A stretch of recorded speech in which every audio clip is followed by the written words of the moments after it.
and things if you were planning on doing so.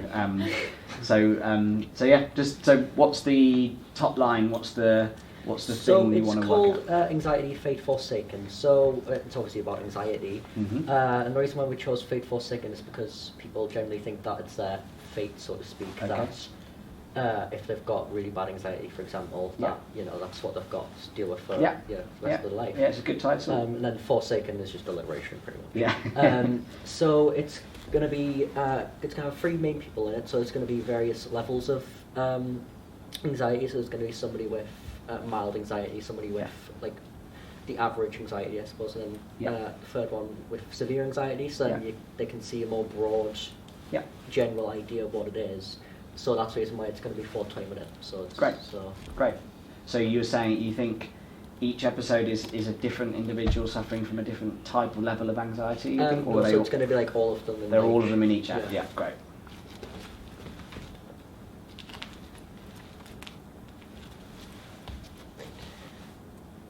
So it's like So hold on. so it's like based between like people with like 16 24. Yeah. Because like that's how like young people suffer with it. And last time we said it's for like major, mild, and moderate anxiety. Yeah. Just so like how people deal with it and how like even though it's mild, you can still suffer with it. And you go like different journeys and how they deal with it, how they try and make it better for themselves. Yeah, that makes a lot of sense. The first episode introduces the main aspects of the series, with the people who suffer from anxiety and their struggles and their strategies to cope with it. The second episode sees them finding help for their anxiety. Okay. The third episode's a continuation of that, with people with mild severe anxiety getting more screen time. Okay. And the final episode showcases how they've changed and what they can now do thanks to the help they've received. Yeah, great. And then lastly we have the talent, which is the people that are being included in the documentary. We have Daz Black and we have Matt Haig, and then we have like the local talent. Okay. For Daz, he has like quite a big, like, what is it? Platform. Yeah. And he gets like help from his audience and stuff. Okay. And he helps others understand it. Yeah. And then with Matt Haig, he's an author and produces books with mental health. Great. And then for just the local talent, it's just like a big opportunity, along with the fact would be like the most that makes sense. relatable aspect of the series of episodes. Great. So would you say that the idea is you want to, identify and inform people better about what anxiety, the impact of anxiety on people's lives, and that can come in many forms, so that's why you would look at people with severe anxiety right the way down to people with mild anxiety, but it has an impact. And that what you're trying to do is see how they each can get some help and have a kind of positive resolution to them sort of having some kind of getting somewhere within that process. And what would you envisage might be the help?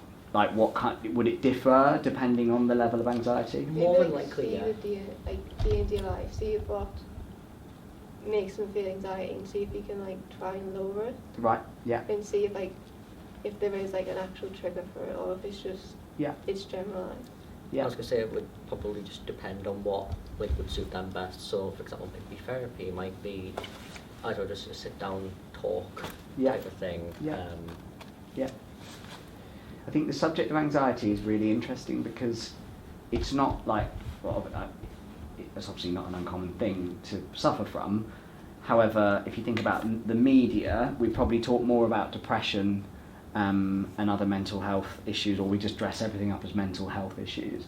Actually, if you kick this off with there are X million people in the UK diagnosed with some form of anxiety and on some form of anxiety medication or other such treatment, you're probably going, your big question at the top is, why is anxiety now such a big thing? Is it something that is now just more prevalent for whatever reason, or is it just only really in recent times been diagnosed as a thing called anxiety.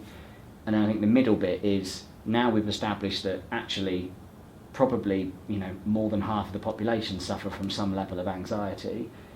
What kind of contemporary modern treatments are out there that various people could use? And it feels, so we made a documentary about a young guy going through therapy. So he had never been into therapy, he was suffering from depression, and he was very tentative about going to therapy because he didn't particularly understand what it was, and he went through therapy and we filmed that process, and he came out the other end really positive. You might have watched that documentary, do you remember? Because these students came along and watched it when it came okay, to great. college. Yeah, with Kemmer K. So he was, the reason we made that film was pretty much along that it was much more sort of specific than what you're doing, and it was probably more, I guess, to do just, if we were labelling it as depression or certainly mental health issues off the back of trauma. But one of the main reasons we did it was to go, well, therapy shouldn't necessarily be something that you automatically go, oh, that sounds like a nightmare, I don't want to speak to strangers, and I'm not quite sure how just talking to someone can fix me. And thankfully, in Kemmer's case, that worked out really, really well, and he had massive reservations, but went through the process and came out the other end of it really positively. So I quite like, if it's quite interesting to go anxiety, like as a top line, it's like we kind of all use that and throw that around, but it comes in so many forms, and you're looking at that so that people will find that quite relatable. It's like, actually, I feel like this all the time, and I suppose that is mild anxiety. And then looking at, with some of these experts, potentially the different levels of treatment that might be out there now, it feels like it's kind of demystifying that a little bit, making it feel a little bit more normal as well for people who might be a little bit sort of nervous about seeking treatment. So it feels like I think the top line being anxiety, let's explore it, is good, because I'm not sure anyone's particularly done that. It's narrowing down into a part of mental health that maybe not have been done, so I really like that. And I think the middle bit, if you were going to work more on that middle bit, it would be like, right, what kind of level, like what is there that's out there at the moment that people are using as treatment? And you might have someone that takes medication, but then there's probably lots of other ways that people can deal with it if they didn't want to do that. So it's good. Yeah, well done. I'd say the talent, the tricky thing, if you were doing the talent just at face value, is how old they are. So normally, they clearly have the right attributes to be attached to something like this.